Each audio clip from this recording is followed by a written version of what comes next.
కాండం 34వ అధ్యాయం. మరి యెహోవా మోషేకు ఇలాగు సెలవిచ్చెను, నీవు ఇశ్రాయేలీయులతో కనాను దేశమున అనగా పొలిమేరల చొప్పున మీరు చీట్లు వేసి స్వాస్థ్యముగా పంచుకొని కనాను దేశమున మీరు ప్రవేశించుచుండగా మీ దక్షిణ దిక్కు సీను అరణ్యం మొదలుకొని ఏదోము సరిహద్దు అనగా మీ దక్షిణపు సరిహద్దు ఉప్పు సముద్రం యొక్క తూర్పు తీరం వరకు ఉండును. మీ సరిహద్దు దక్షిణం మొదలుకొని అక్రబ్బీము కనుమ యొద్ద తిరిగి సీను వరకు వ్యాపించును. అది దక్షిణము నుండి కాదేశు బర్నేయ వరకు వ్యాపించి అక్కడ నుండి హసరద్దారు వరకు పోయి అక్కడ నుండి అస్మోను వరకు సాగును. అస్మోను నుండి ఐగుప్తు నది వరకు సరిహద్దు తిరిగి సముద్రం వరకు వ్యాపించును. పడమటి సరిహద్దు ఎదనగా మహాసముద్రము, అదే మీకు పడమటి సరిహద్దుగా నుండును. మీ ఉత్తరపు సరిహద్దును మహాసముద్రం యొద్ద నుండి హోరు కొండ వరకు ఏర్పరచుకొనవలెను. హోరు కొండ యొద్ద నుండి హమాతునకు పోవు మార్గం వరకు ఏర్పరచుకొనవలెను. ఆ సరిహద్దు సెరాదు వరకు వ్యాపించును. అక్కడ నుండి సరిహద్దు జిప్రోను వరకు వ్యాపించును. దాని చివర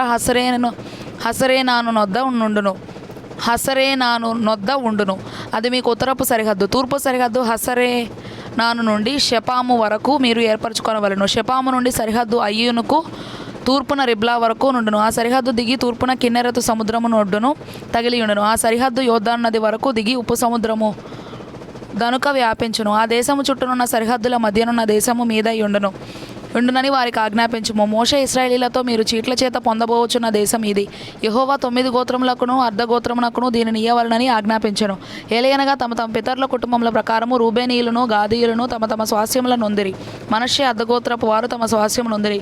ఆ 2 గోత్రపు వారును అర్ధగోత్రపు వారును సూర్యోదయ దిక్కున అనగా తూర్పు దిక్కున యెరికో యొద్ద యోర్దాను యువతల తమ తమ స్వాస్థ్యములను పొందిరని చెప్పెను. మరియు యెహోవా మోషేకు ఇలాగు సెలవిచ్చెను, ఆ దేశమును మీకు స్వాస్థ్యముగా పంచిపెట్టవలసిన వారెవరనగా యాజకుడైన ఎలియాజరును నూను కుమారుడైన యెహోషువయు మరియు ఆ దేశమును మీకు స్వాస్థ్యముగా పంచిపెట్టుటకు ప్రతి గోత్రంలో ఒక్కొక్క ప్రధానుని ఏర్పరచుకొనవలెను. వారెవరనగా యూదావారి గోత్రంలో యెఫున్నె కుమారుడైన కాలేబు, షిమియోనీల గోత్రంలో అమీహూదు కుమారుడైన షమూయేలు, బెన్యామినీల గోత్రంలో కిస్లోను కుమారుడైన ఎలీదాదు, దానీల గోత్రంలో యొగ్లి కుమారుడైన బుక్కీ ప్రధాని, యోసేపుత్రులలో యోఫోదు కుమారుడైన హన్నీయేలు, మనషీల గోత్ర ప్రధాని, ఎఫ్రాయిమీయుల గోత్రంలో షిప్తాను కుమారుడైన కెమూయేలు ప్రధాని, జబూలూనీయుల గోత్రంలో పర్నా కుమారుడైన ఎలీషాపాను ప్రధాని, ఇస్సాకారీయుల గోత్రంలో అజాను కుమారుడైన పల్తీయేలు ప్రధాని, అషేరీల గోత్రంలో షెలోమి కుమారుడైన అపీహూదు ప్రధాని, నఫ్తాలీల గోత్రంలో అమీహూదు కుమారుడైన పెదహేలు ప్రధాని. కనాను దేశంలో ఇశ్రాయేలీయులకు వారి స్వాస్థ్యములను పంచిపెట్టుటకు యెహోవా ఆజ్ఞాపించిన వారు వీరే.